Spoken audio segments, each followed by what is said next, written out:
అన్ని ఏకకణ నిజకేంద్రక జీవులను ఏ రాజ్యంలో చేర్చారు? ప్రొటిస్టా రాజ్యంలో. ఒక జీవశాస్త్రజ్ఞుని దృష్టిలో కిరణజన సంయోగక్రియ జరుపుకునే ఏ జీవి మరొక దృష్టిలో మొక్క కావచ్చును? ప్రొటిస్టా. ప్రొటిస్టా కింద ఏ జీవులను చేర్చడం జరిగింది? క్రైసోఫైట్లు, డైనోప్లాజిల్లెట్లు, యూగ్లినాయిడ్లు, జిగురుబోజులు. ప్రోటోజోవాకు చెందిన జీవులను చేర్చడం జరిగింది. వృక్షాలు, జంతువులు, శిలీంధ్రాల అధ్యయనానికి ఏ రాజ్యం అనుసంధానంగా ఉంటుంది? ప్రొటిస్టా రాజ్యం. ప్రొటిస్టా జీవులు అలైంగికంగా కణ విచ్ఛితి ద్వారా కానీ స్థితబీజాలను ఉత్పత్తి చేయడం ద్వారా కానీ లైంగికంగా కణాల సంయుక్త బీజం ఏర్పడే ప్రక్రియల ద్వారా కానీ ఏం జరుపుకుంటాయి? ప్రత్యుత్పత్తిని జరుపుకుంటాయి. ఏ సముదాయంలో డయాటంలో బంగారు రంగులోని శైవలాలు ఉన్నాయి? క్రైసోఫైట్లు. క్రైసోఫైట్లు ఏ పరిసరాల్లో పెరుగుతాయి? మంచినీరు, సముద్రపు నీటి పరిసరాల్లో.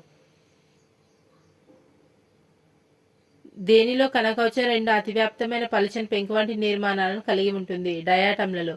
డయాటంలలో కణకవచం రెండు అతివ్యాప్తమైన పలుచని పెంకు వంటి నిర్మాణాలను కలిగి ఉంటాయి. పైదాన్ని మరియు కిందిదాన్ని ఏమని పిలుస్తారు? పైదాన్ని ఎపిథీకా అని, కిందిదాన్ని హైపోథీకా అని పిలుస్తారు. ఎపిథీకా మరియు హైపోథీకా రెండు ఒకదానిపై ఒకటి ఎలా అమరి ఉంటాయి? సబ్బు పెట్టేలాగా. ఎపిథీకా మరియు హైపోథీకా గోడలు దేనితో నిర్మితమై ఉంటాయి? సిలికాతో.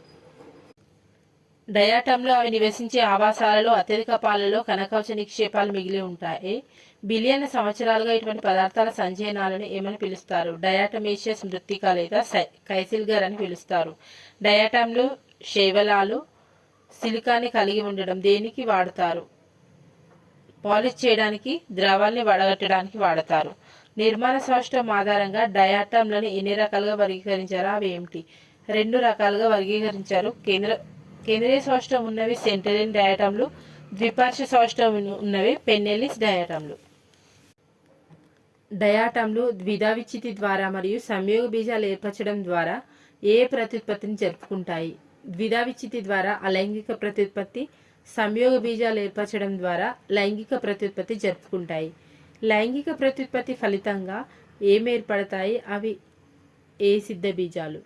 లైంగిక ప్రత్యుత్పత్తి ఫలితంగా ఆక్సోస్పోర్లు ఏర్పడతాయి. అవి పునరుత్తేజక సిద్ధ బీజాలు. డైనోప్లాజిల్లెట్లు ఉప్పు నీటిలో పెరిగి కిరణజన సంయోగక్రియ జరుపుకోగలిగి కణాల్లోని ప్రధాన వర్ణద్రవ్యాలను బట్టి ఏ రంగులు ఉంటాయి? వీటి కణకవచాల బాహ్యతలంపై ఏ ఫలకాలు ఉంటాయి? పసుపు, ఆకుపచ్చ, గోధుమ, నీలి లేదా ఎరుపు రంగుల్లో ఉంటాయి.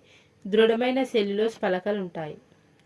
డైనోప్లాజిల్లెట్లలో చాలా వాటికి ఎన్ని కషాబాలు ఉంటాయి? అవి ఏవి? అవి ఏ ప్రాంతంలో అమరి ఉంటాయి? రెండు కషాబాలు ఉంటాయి. ఒకటి నిలువుగా, ఒకటి అడ్డంగా కణకవచ ఫలకాల మధ్య కాలువ లాంటి ప్రాంతం ఉంటుంది.